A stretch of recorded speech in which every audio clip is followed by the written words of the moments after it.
Story time! Yay, welcome. I grew up in a Christian home where missing church was basically a sin, punishable by guilt, cold stares from my big sister Naomi, and possibly an impromptu sermon. Naomi, God bless her soul, was our in-house spiritual coach.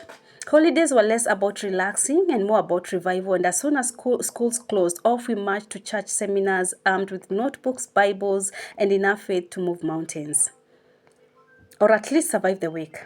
But it was during one of those hyper spiritual seasons that something completely unholy stirred inside me, worry.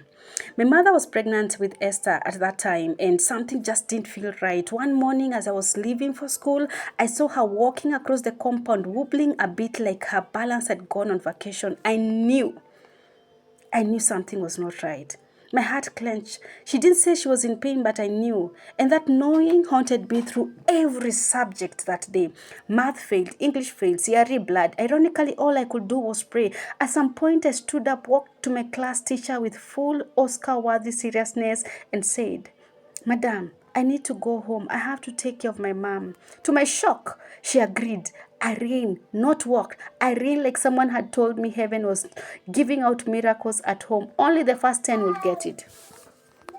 When I burst into the house, Mom looked confused. "Why are you back?"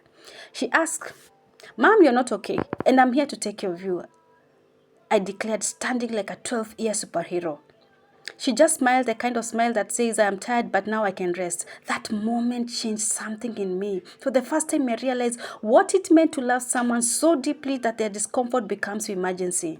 Fast forward to the April holiday. Yep, you guessed it right. Church seminar again.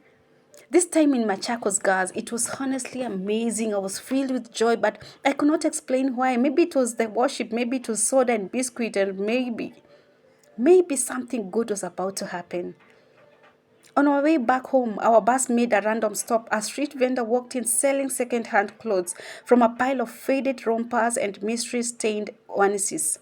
And one item shouted at me, a pink floral baby sweater. It sparkled in the sun like it had been anointed. I had just enough snack money left to buy it, and my heart could not resist it. "I'll take that one," I said, probably scaring the vendor a bit. I didn't even know if the baby was here yet. I just felt something holy, like the sweater was not just cute, it was destiny. We used to live in Kangware at that time, stage 2 in Shushujan, these iron sheet rentals. You could literally hear your neighbor sneeze through the walls, and every day at exactly 4 p.m., Mom would sit outside on the green grass, basking in the sun like a lizard, but in a more graceful, motherly way. But this day, she was not outside. Weird. I stood there, sweater in hand, eyes scanning. No mom, no grass mat, no neighbor gossiping, nothing. I felt the tension rise. Then I heard it. A sound that stopped my heart and restarted it at the same time. A soft, squeaky cry. I froze. "She's here." I dropped the sweater, the snack, even my soul, and dashed in the house like a mad person. Mommy, she here." Mommy looked at me, half laughing, half exhausted. "She's here," she whispered. I screamed, literally screamed like someone had won an award. I ran toward the baby, arms stretched out. "Wash your hands first," Mom said, because even in divine moments, hygiene is still important. I obeyed, barely drying them before grabbing her. She looked like Whisper, wrapped in a blanket. I held her tiny hands, tiny fingers, and tears rained down my face. I had waited for her, prayed for her, worried for her, and now she was real. Then I did something I didn't plan. I gave her the pink sweater. But before I handed it over, I looked at her and said, "You're not just my sister. You're my prophecy fulfilled. And I promise I will love you, protect you, and never stop praying for you."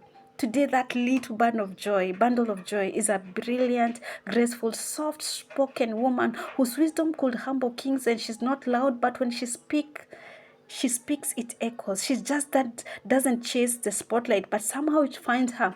She's beauty, brain, a big blessing all in one. And yes, she still looks great in pink. Happy birthday, Star.